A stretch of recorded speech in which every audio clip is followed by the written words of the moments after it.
Okay, so here's the thing. I have reread Dragon Ball for, I don't know, the 100th time, to be honest with you. Okay, not really the 100th time, but I reread it again recently, and it got me thinking about a lot of things. And honestly, this is not a review, so if you clicked on the video for a Dragon Ball review, I'm sorry, go read Dragon Ball. It changed everything for me, and that's what I wanted to talk about. So here's the thing, right? If you grew up in that Toonami era here in North America, when it was Dragon Ball, Gundam, Zoid, Sailor Moon, like all of those things, it was a game changer, especially if you didn't know anything about anime. And while Pokemon had been around, and Pokemon's honestly one of the biggest selling franchises ever, for some reason for me, it didn't click with like, oh, that's different. You know, there's something about that doesn't feel like just a normal cartoon that I grew up watching. But with Dragon Ball, it was. Like, you could tell that it was different. And the funny thing about it is, I didn't even know Dragon Ball existed. I knew Dragon Ball Z existed. I didn't know if Dragon Ball existed. Because I don't think I was the only one, right? You had heard about Dragon Ball Z and it was kind of its own thing. And then you were like, oh, wait, there was a young Goku? There was a kid Goku going around? What is this all about? And then I found, hold on, I gotta get up, hold on.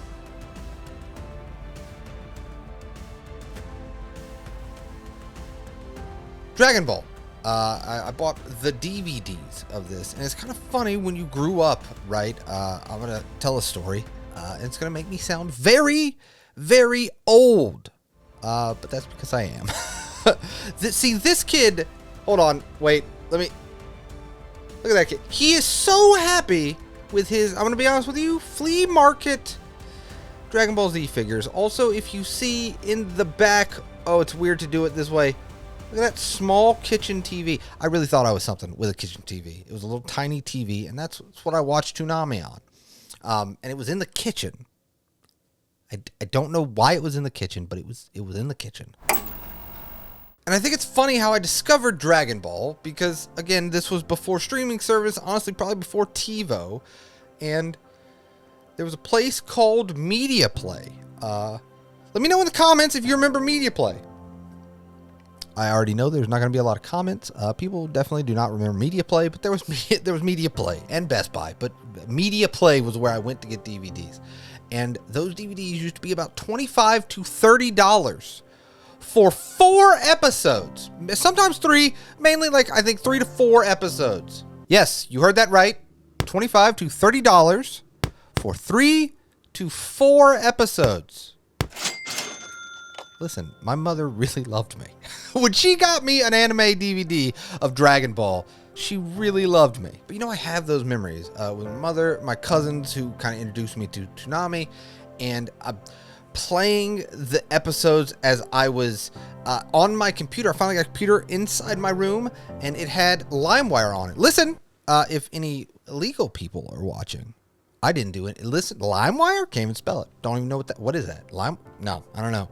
But if I did have LimeWire, I probably spent a ton of time finding Dragon Ball stuff. Sometimes it wasn't all good stuff, to be honest with you. But then every once in a while, you would stumble across a Linkin Park Dragon Ball Z AMV download. Again, this was before like internet dial-up, YouTube, and all that stuff, and you were one step closer to the edge. Okay, Editor Daniel here from the future. I looked in the comments of that video I just used. Look at these comments. LimeWire. Dude, this took me back 16, 17 years ago. But I tell you all that to say, like, that's the whole reason I can't do a review on Dragon Ball. You know, I could definitely go through how it's really funny that honestly this manga that started off as an adventure comedy turned into the quintessential shonen battle anime and manga, and how it's cool to have honestly that perspective of knowing all of the stuff about Dragon Ball Z and then going back and seeing these characters that honestly became joke characters throughout the Dragon Ball Z series, and they are actually standing toe to toe for a while with Goku, and Yamcha's actually, you know, an enemy and then a friend, and him and Krillin are training with Master Roshi and delivering milk, and kind of seeing the Budokai tournaments and things of that nature. Like, it is amazing, you know. But the reason I can never review it is because I have all of those memories, I can never be able to subjectively talk about Dragon Ball. I think that's all right, because I think everyone has those series, and I'm not talking, I think definitely on the internet, shonen, because shonen fan bases can be, I'm going to say intense. That's the word I'm going to use.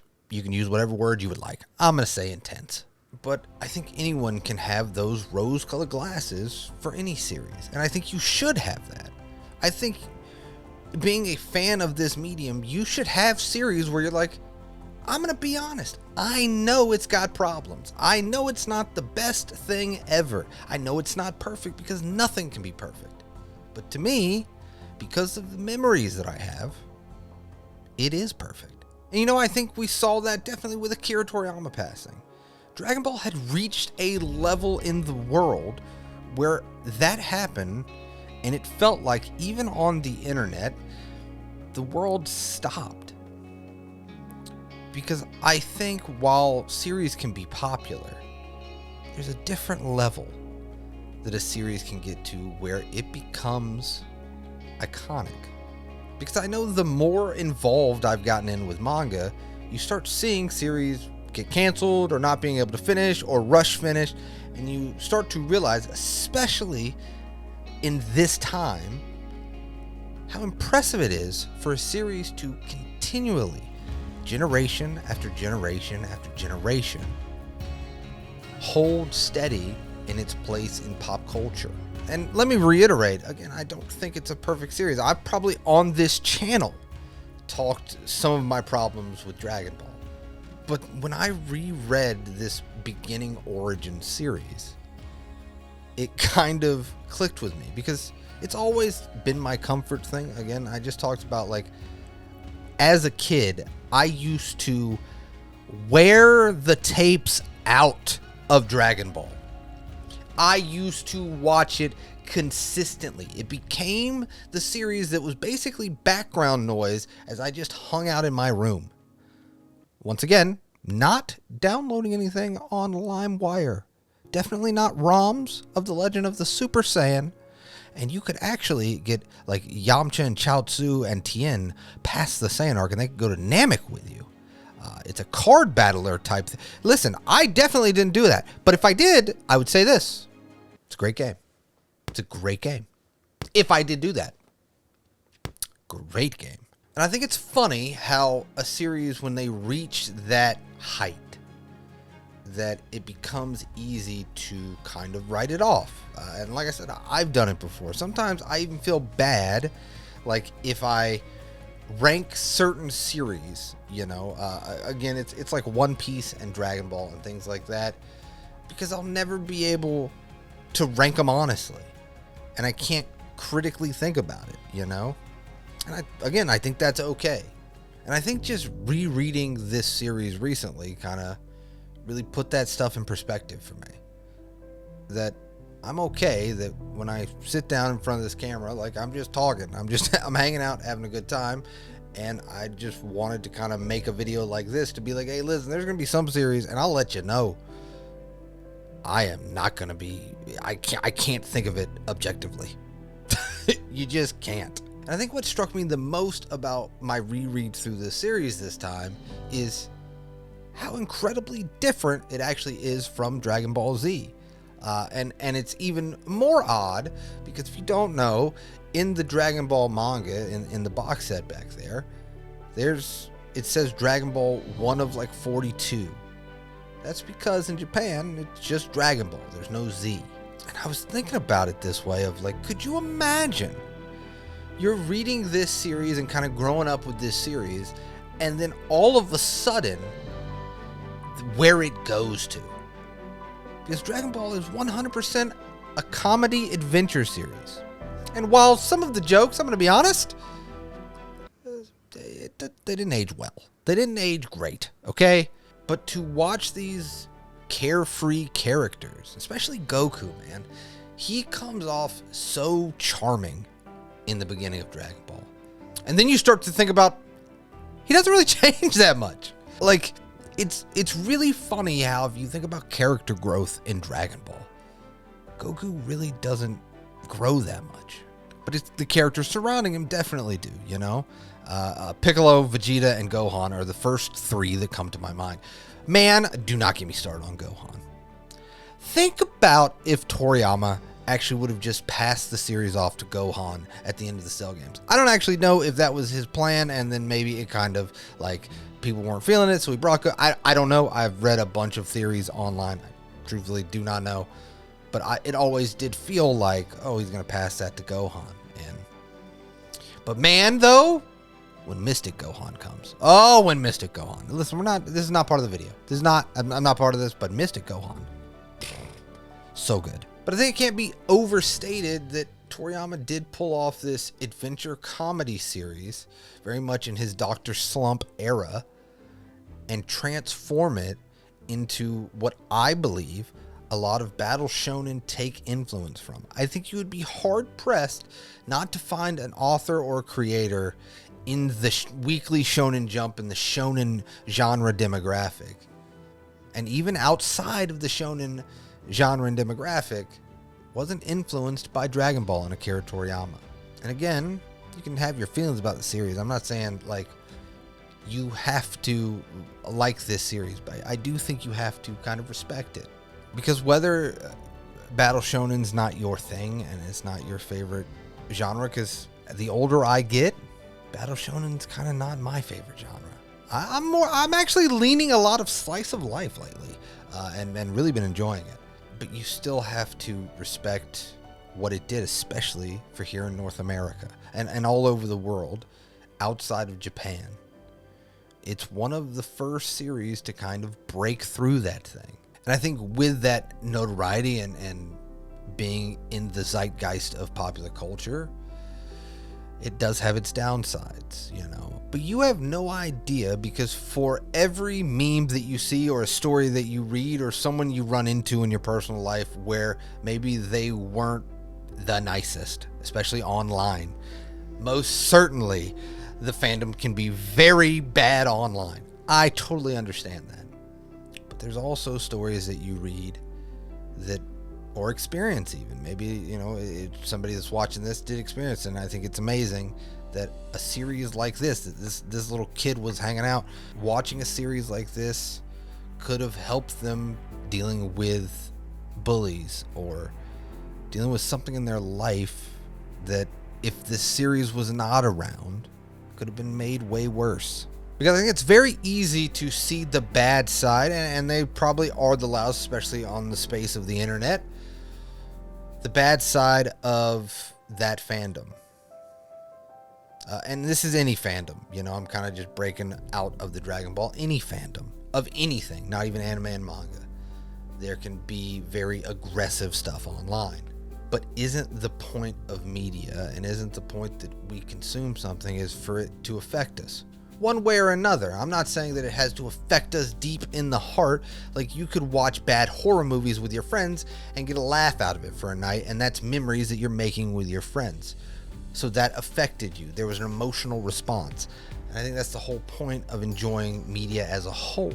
And so when you talk about incredibly popular series, you have to somewhat respect that it got an emotional response, whether good or bad, from a lot of people around the world. And that is why it has reached this level of iconic popular culture, where you could go to anyone. Again, you go to my mother and be like, hey, Goku. And she'd be like, I know who you're talking about. I got him. Yeah. He shoots energy. She would probably, let's see how would my mother describe Goku? Yells a lot is probably what she would say. I think that's probably her biggest memory, because she actually watched some Dragon Ball. Did not like. Let me tell you, if you want to talk about how I love this series and how it's kind of like always rose-colored glasses a part of me, my mother, the complete opposite. She has nightmares probably of Goku screaming to this day, but I love her for it, man. Not the nightmares. I love her that she you know, respected like my hobbies, even though she didn't understand it. That's kind of what I'm saying. Not that she has nightmares. I'm not saying that. I know how that. We're just gonna keep going. We're just gonna keep moving on. Hey, I hope you're enjoying the video. Thanks for hanging out with me. You know what I mean? But even if it's not your thing, I think you still have to respect series for what they do for the medium. You know, just because you're not the biggest fan of shoujo or something like that. Fruits Baskets, very important series. I haven't even... Okay, actually, that's a lie. Okay, I have been reading Fruits Baskets. That's a true story. So I might do a video on that later, but I'm not sure. But I have been reading Fruits Baskets. That's why I said that name. Anyway, but even if you're not the biggest fan of seinen, Berserk did a big thing. Not the biggest fan of shonen, One Piece, Naruto, you know, the big three plus Dragon Ball, they did a big thing. But yeah, I don't know. I just really wanted to talk about it. One, because some people in the comments of the last video were like, yeah, dude, do a Dragon Ball video. It's not probably the Dragon Ball video you wanted, but it's kind of my feelings that I was experiencing when I was rereading Dragon Ball again for, the 20th time. And honestly, I just wanted to make a video of just being like, it's okay for people not to like what you like. It's okay if they're critical about stuff that you like. I think that's the great thing. I think one of my favorite things to do is to hear about a series that has like this rabid fandom and then experience that series and try to find out, even if it's not like my cup of tea, let's say, trying to find out like, oh, I get it though. Like, I get why it would connect with somebody. If you watched or read this at a certain time in your life, I understand it. I get it. I get why it would hit you at a certain time. Now, it's not going to hit me the same way because I didn't experience this thing in life, or I wasn't at this time of my life when this series is probably its most impactful. But one of the series that I was in the exact right moment for it was Dragon Ball. And regardless of where it goes, because this is how bad my rose-colored glasses are. Don't judge me. Don't dislike the video because of this. What if you like this video and then you're about to hear this statement and you're like, dislike, hate this video. I like Super. Yeah, I know. It's a strong statement, but hear me out. I think it's fun. Look, I'm not saying it holds a candle to kind of what Dragon Ball Z did and what Dragon Ball did, and if I was going to rank them, you know how the ranking goes.